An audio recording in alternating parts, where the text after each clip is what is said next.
Bonjour à tous, bienvenue sur la chaîne Helleuse Guidance. Je suis Marion et je vous propose d'aller explorer les énergies de votre année 2023. Pour ce faire, on va utiliser un tirage de roue astrologique qui nous permettra d'explorer domaine par domaine la tendance de votre année.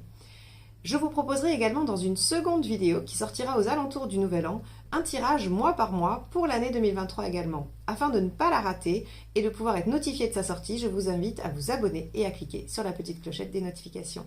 Je vous laisse avec votre tirage, à tout de suite. Les Capricornes, allons voir ce que nous dit cette roue astrologique sur l'année 2023. On va explorer tous les domaines. Allez.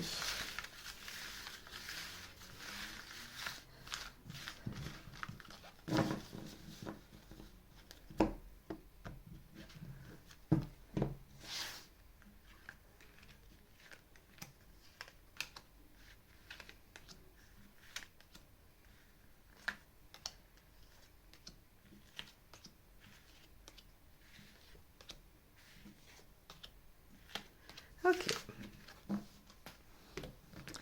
Alors, on y va. Maison 1, maison 2, maison 3, 4, 5, 6, 7, 8, 9, 10, 11 et 12. Ok, alors hop, je vais juste essayer de vous rendre ça agréable visuellement et on va regarder ce que ça nous apprend sur votre année les Capricornes. Alors la maison 1 va représenter votre état d'esprit de l'année et également votre meilleure façon d'être, en tout cas la plus adaptée pour mener à bien vos projets ou votre année. Donc avec le jugement, ici en position 1, on voit que la meilleure façon d'être, ça va être d'avoir foi. Ça va être de croire que tout est possible. Avec le jugement, on a cette notion de renaissance, on ressuscite les choses, donc vous pourriez aussi avoir envie de faire revivre des choses du passé, un vieux projet, un rêve d'enfant, une relation passée, peu importe, il y a plein de choses qu'on peut avoir envie de faire revivre, et également cette foi qui va devoir vous animer, avec l'espoir, tout peut renaître. C'est vraiment cette phrase qui lui est dédiée au jugement, avec espoir, tout peut renaître, avec foi, tout peut fonctionner.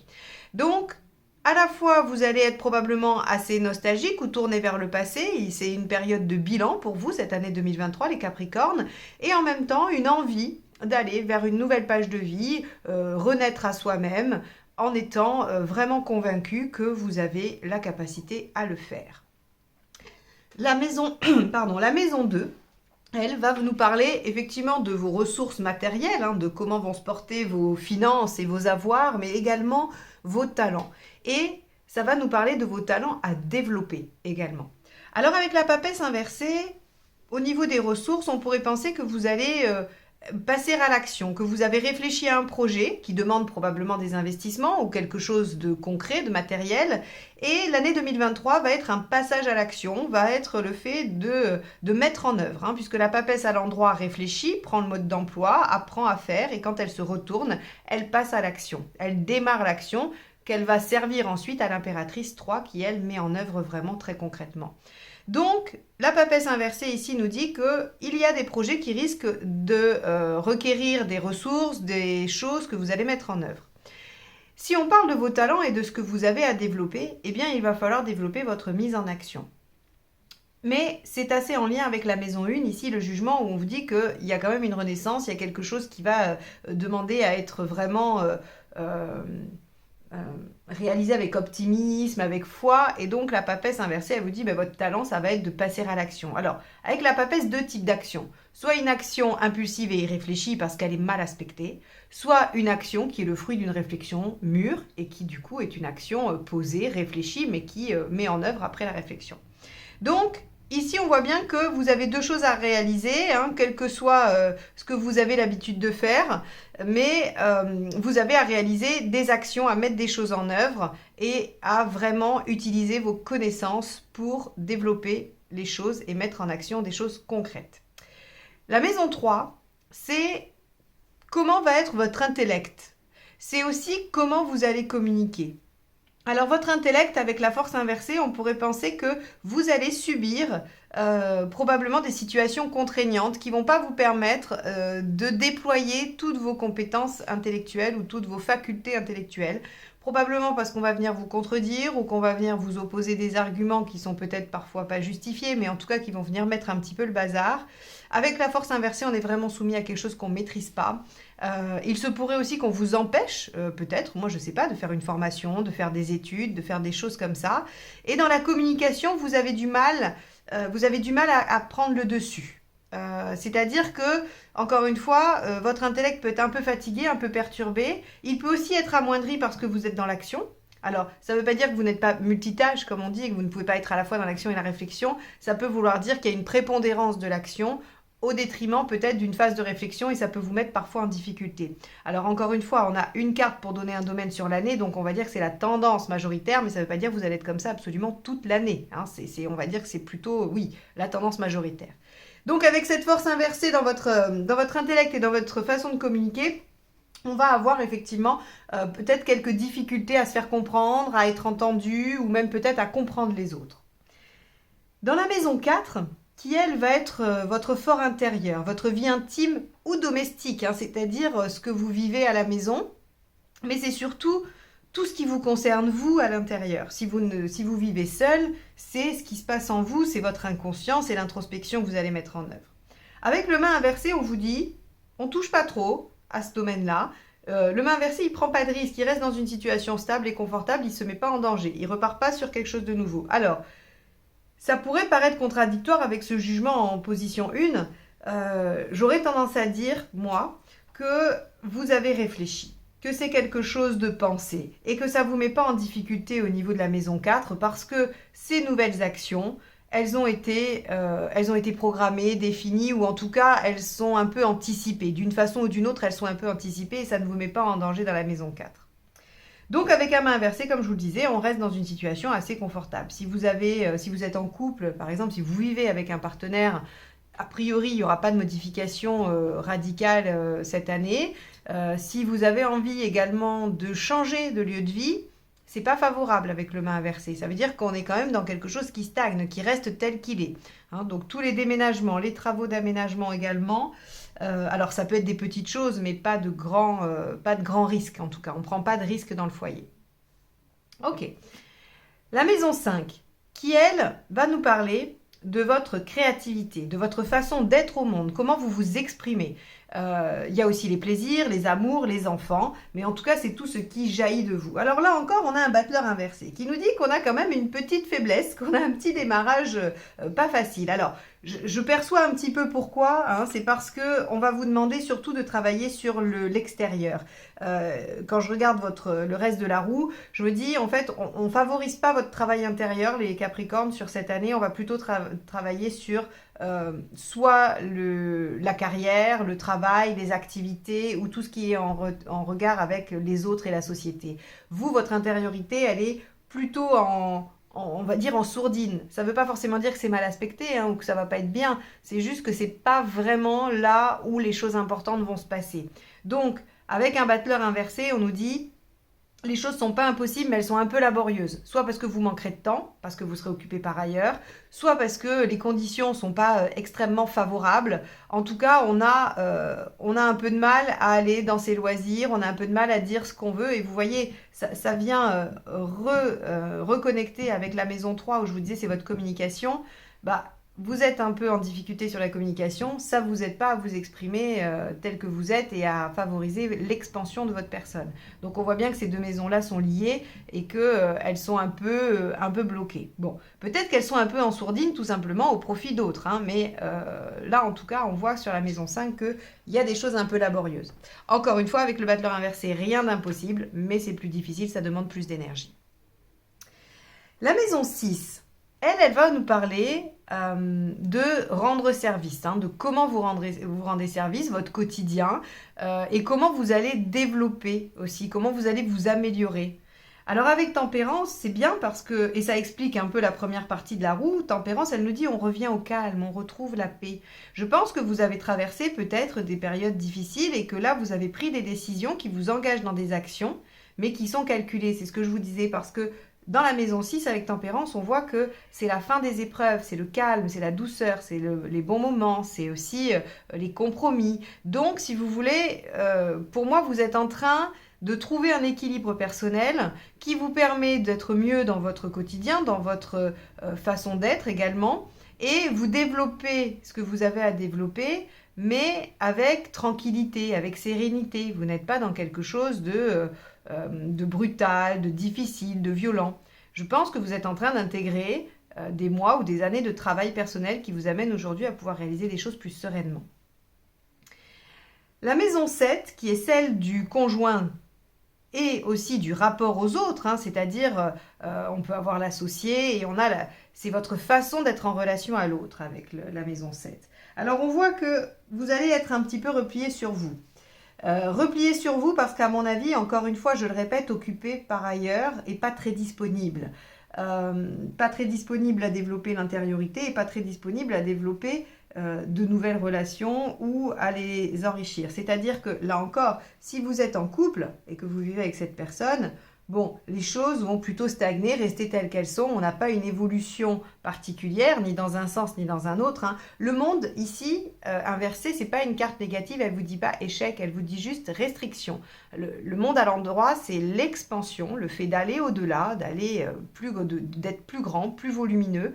Et inversée, elle vient réduire, on vient se cantonner à son petit cercle, à quelque chose d'assez restreint, hein. C'est pour ça d'ailleurs quand on cherche à répondre sur des déplacements et qu'on a le monde inversé, on vous dit vous restez dans les frontières, vous restez là où vous êtes, il n'y a pas de grands déplacements parce que ça restreint.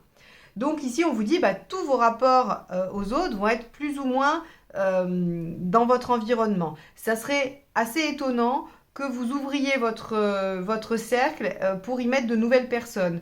Ça serait étonnant que vous ayez, si vous êtes en couple, un amant ou une maîtresse. Si vous l'avez déjà, c'est pas l'énergie de la nouvelle année, hein. Mais en tout cas, c'est pas une année favorable à faire rentrer quelqu'un, surtout avec un battleur inversé en maison 5 et le monde en maison 7. Si vous voulez, tout ce qui est en rapport avec les partenaires, les amours ou les amants est assez bloqué ou en tout cas restreint, laborieux. Si vous trouvez quelqu'un, ça va mettre du temps à se mettre en place et ce sera quelqu'un qui sera dans votre environnement proche, par exemple. Mais ça mettra du temps à se mettre en place, hein, parce que vous n'aurez pas envie de prendre de risques et que vous êtes dans une phase tempérance, de calme, de compromis, hein. Vous n'êtes pas dans une phase agressive par rapport à l'autre. Ok, j'espère que vous comprenez quand je fais des liens, vous me dites, hein, parce que pour moi le but c'est que cette roue astrologique elle soit la plus limpide possible pour vous et qu'elle vous aide à mieux comprendre ce qui se joue pour vous. Donc j'essaye de faire des liens entre chacune, mais dites-moi hein, surtout si je vous perds. Donc on a ici la maison 8 qui va parler de vos instincts, de vos désirs, de vos pulsions. Et alors c'est assez intéressant parce que je viens de vous parler de la première phase, hein, de la première moitié de la roue qui, elle, en fait, celle du bas et tout ce qui vous concerne, vous, à l'intérieur. Et là, on va attaquer ce qui concerne l'extérieur. Et on a le pendu inversé. Le pendu inversé, il a envie de trouver des solutions, il a envie de débloquer une situation, il a envie de ne plus être tenu, de ne plus être lié. Et donc, il a cette notion de vouloir couper ses liens et s'étendre. Alors, s'étendre, s'expandre même, je dirais. Pourquoi et dans quel domaine ? A priori, le professionnel ou les activités. Hein. Si vous êtes retraité, c'est ce que vous faites. C'est ce que vous faites au quotidien ou en rapport avec les autres. C'est votre rôle social. Par exemple, si vous êtes, je ne sais pas, bénévole dans une asso, si vous suivez des cours de peinture ou si vous faites... Peu importe, ça sera votre rôle social, ça sera l'équivalent de votre carrière au niveau astrologique. Donc, ici, on a ce désir d'aller libérer des choses, d'aller au-delà. Et je le remets encore en lien avec le jugement qui nous disait que peut-être il y a des choses du passé que vous avez envie de réactualiser. Donc vous avez peut-être envie de sortir du coffre de vieux rêves, de vieilles envies ou de vieilles histoires. Mais en tout cas, hein, on a un lien sur le fait de libérer des choses. Donc, vous aurez ces désirs-là, hein, d'aller de l'avant et de libérer plein de choses. Et puis, au niveau de l'inconscient aussi, vous aurez envie de vous libérer de certains liens, de certaines problématiques. Alors, ça sera peut-être pas favorable, parce qu'encore une fois, la maison 9 à côté est en pape inversé, donc vous ne trouverez pas d'aide, mais par contre, ce qui est très très bien, et on va le voir, c'est que vous pourrez le faire seul, et vous aurez envie de le faire seul. Donc, délibération en pagaille sur la maison 8. La maison 9, c'est votre système de croyance, c'est votre vision du monde. C'est aussi tout ce que vous allez faire pour vous développer vous. Alors ça peut être aussi vos déplacements. Alors avec le pape inversé, les déplacements sont restreints. Mais avec le pape inversé, par contre, on a de l'émancipation. Puisque à l'endroit, il représente celui qui autorise, celui qui valide, celui qui donne son accord ou même celui qui dispense son enseignement. Quand il est à l'envers, c'est l'émancipation. On se défait des dogmes, on se sépare des phrases du genre il faut GK ou il faut qu'on, hein, je sais plus, il faut plus les utiliser, donc c'est pas grave si on les retrouve pas. Donc avec le pape inversé, on a cette espèce d'émancipation, d'expansion de soi. Donc vous ne trouverez pas d'aide par contre et vous n'en chercherez pas pour réaliser votre pendu inversé, mais il y aura quand même un effet libérateur et vraiment, oui, d'émancipation, très clairement. Hein, c'est libération et émancipation, c'est vraiment les deux mots-clés. Donc, il y aura quand même pour vous une certaine progression personnelle, même si elle ne se fait pas dans les premières maisons. Cette progression personnelle, à mon avis, va se mettre au service de la maison 10, qui, elle, représente votre identité sociale et publique, votre rôle et votre carrière, si vous travaillez. Et aussi, avec cette maison, on va voir ce qui va vous permettre d'obtenir une belle réussite dans vos activités. Alors, avec l'étoile inversée, on vous dit que vous allez devoir faire des efforts, que vous allez devoir prouver votre valeur. Et je pense que c'est en regard avec la maison 1 de ce que vous avez envie de remettre au goût du jour et de la 8 que vous voulez libérer. Vous allez devoir prouver en fait que vous en êtes capable, mais par contre la récompense avec l'étoile reste toujours très belle. Qu'elle soit à l'endroit ou à l'envers, le résultat sera le même. C'est le chemin pour y arriver. À l'endroit, on vous apporte un peu tout sur un plateau, ou en tout cas vous avez de très belles synchronicités qui vous permettent d'arriver à l'objectif et qui vous facilitent la vie. À l'envers, c'est vos efforts qui vous amènent au résultat. Mais le résultat est le même, c'est les vœux exaucés. Donc, on voit que dans la maison 10, dans ce que vous allez pouvoir réaliser à l'intérieur de votre communauté, de votre groupe, au niveau social, va vous permettre de vous sentir bien et probablement de vous sentir réalisé. Parce que vous vous serez affranchi de certaines choses, vous aurez libéré des problématiques. Donc ça nous amène à la maison 11, qui sont vos grands espoirs, qui sont au-delà du métier et du travail. C'est vraiment ce que vous voulez, c'est vos projets, ce que vous voulez réaliser à long terme. Et puis avec l'impératrice, on va avoir, comme pour la maison 10, on va avoir la stratégie pour y arriver.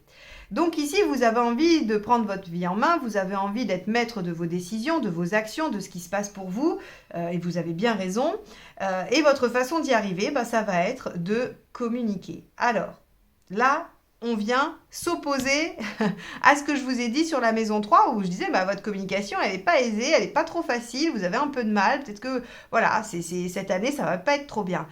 On vous dit, il va falloir y être attentif parce que pour arriver à réaliser vos projets quels qu'ils soient, c'est vraiment vos projets à vous, c'est votre idéal personnel, eh bien il va falloir passer par une maîtrise de soi et des choses, une bonne communication, et le fait de ne pas se reposer sur les autres. Mais ça, on a vu que de toute façon, vous étiez déjà dans cette dynamique.